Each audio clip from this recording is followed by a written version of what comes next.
Olá pessoal da Bocaina, eu sou o Lucas Perillo e estou aqui hoje para dar algumas dicas de como conseguir a sua licença de coleta para material biológico.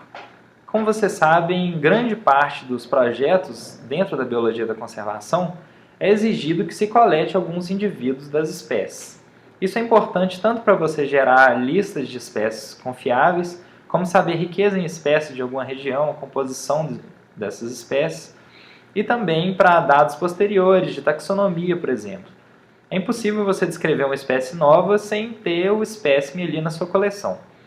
Então, qualquer trabalho ecológico que você puder coletar alguns indivíduos que abrangem essa composição espécies do seu grupo de estudo, é muito interessante que você deposite ele nessas coleções para trabalhos posteriores. Mas para começar a coletar esse material biológico, você precisa de uma licença de coleta.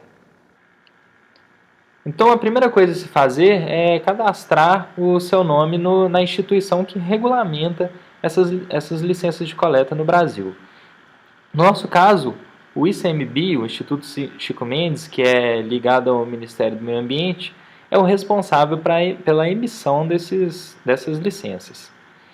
Então, se você ainda não tem cadastro no ICMBio, no Sistema de Autorização e Informação em Biodiversidade, o SISBio, é só você entrar no site ibama.gov.br/sisbio. Lá você vai ter todas as informações. Entrando aqui em Novo Cadastro, você lê as informações se julgar necessário e depois clica aqui que está ciente e deseja prosseguir. Vai aparecer uma ficha de inscrição que você tem que preencher todos os seus dados pessoais e gerar uma senha. Assim que seu cadastro for efetuado, é só você entrar no acesso ao sistema e entrar dentro do seu cadastro. Dentro da sua página no SISBio, aqui a primeira coisa que aparece é seu nome como usuário, o número do seu CPF e depois um número de registro. Esse número é muito importante, então guarde esse número junto dos seus documentos. É com esse número, por exemplo, que você vai solicitar essas licenças de coleta e também, se você quiser depois se cadastrar ou cadastrar sua pesquisa em qualquer unidade de conservação federal, você vai utilizar esse número do SISBio. Tanto para reservar alojamentos, como para avisar para os gerentes das unidades de conservação que você vai trabalhar ali naquela região. Aqui no menu à esquerda, existe o cadastro do pesquisador. Aqui tem os seus dados cadastrais e outras informações que, se você quiser, você pode alterar aí ao longo do tempo. O segundo tema aqui é uma solicitação. Essa solicitação é para você conseguir essa licença de coleta dentro das unidades de conservação federal e em qualquer parte do território nacional. A primeira coisa a se fazer é incluir a solicitação. A primeira pergunta é se essa sua nova solicitação ela é parte integrante de algum processo de licenciamento ambiental. Qualquer consultoria ambiental que exija coleta de material biológico ou visitas em campo, é necessário a emissão dessa licença de coleta. Então, se o seu projeto faz parte de um processo de licenciamento, você marca sim, ou então marca não, se for algum projeto de pesquisa. Antes de pedir a solicitação, existem alguns tipos de licença que são diferentes. Então, na hora de começar o seu pedido, você tem que saber em qual desses quesitos a sua pesquisa se adequa. Então, é autorização para atividades com finalidade científica, com finalidade didática no âmbito do ensino superior, licença permanente para coleta de material zoológico, ou comprovante de registro para coleta de material botânico, fúngico ou microbiológico. Se você trabalha com plantas, fungos ou material microbiológico, no Brasil é necessária apenas a emissão do comprovante de registro de coleta. Então, mesmo se você for coletar plantas numa propriedade particular ou até mesmo no seu sítio, é interessante que você emita esse comprovante de registro de material botânico. Ele te isenta de qualquer problema no transporte e coleta desse material botânico, fúngico ou microbiológico. Neste caso, existe a indicação dos táxons que você vai coletar. Se você for trabalhar com uma família em específico, um gênero específico, você pode colocar aqui. Senão, pode deixar o mais genérico possível. Eu coloquei aqui só reino E no meu caso, o procedimento não envolve espécies ameaçadas. Se você for coletar alguma espécie ameaçada, é necessário que você informe aqui nesse formulário.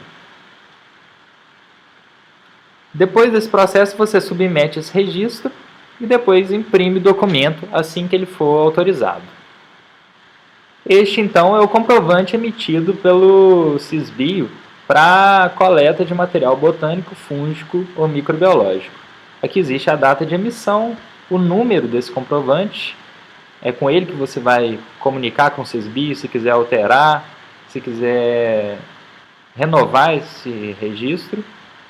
E aqui embaixo existem as observações que você deve estar ciente na hora de coletar esse material biológico. Para qualquer trabalho de coleta botânica que você for fazer a partir de agora, é necessário que você imprima esse documento e leve junto de você. Nunca colete qualquer material biológico que seja sem estar em mãos com a sua licença de coleta. Agora, voltando no menu inicial, para você emitir autorização para atividade com finalidade científica em qualquer outro grupo taxonômico, exceto material botânico, fúngico e microbiológico, você deve clicar nessa opção, autorização para atividade com finalidade científica. Nesse caso, o menu é muito mais elaborado, então você tem que prestar atenção a todos os quesitos que devem ser preenchidos antes de submeter esse seu projeto para análise. A primeira coisa delas, aqui no menu à esquerda, em azul, é alterar o título. Então você coloca o título do seu projeto, altera o vínculo institucional. Isso é muito importante. Para você coletar material biológico, é interessante que você tenha algum vínculo relacionado com qualquer instituição de ensino ou de pesquisa. Então pode ser na universidade que você formou, pode ser na empresa de consultoria que você trabalha, mas é muito importante que você tenha esse vínculo. Isso principalmente para garantir o posterior depósito desse material coletado. Então aqui no menu tem o destino do material. Esse destino do material você tem que selecionar qual instituição vai receber esse material coletado depois. Todo material relevante coletado em campo deve entrar dentro de uma coleção taxonômica registrada. A maioria das instituições de pesquisa e ensino tem essas coleções taxonômicas. Algumas unidades de conservação também, algumas empresas de consultoria. Então você, antes de começar a coleta, você deve se ater a essa informação. Para aumentar suas chances de aprovação dessa autorização, é interessante que você vá até o curador dessa coleção e peça uma carta de anuência. Essa carta de anuência, os curadores das coleções eles já têm algum modelo e você pode só solicitar para ele e informar qual o projeto que você está vinculado.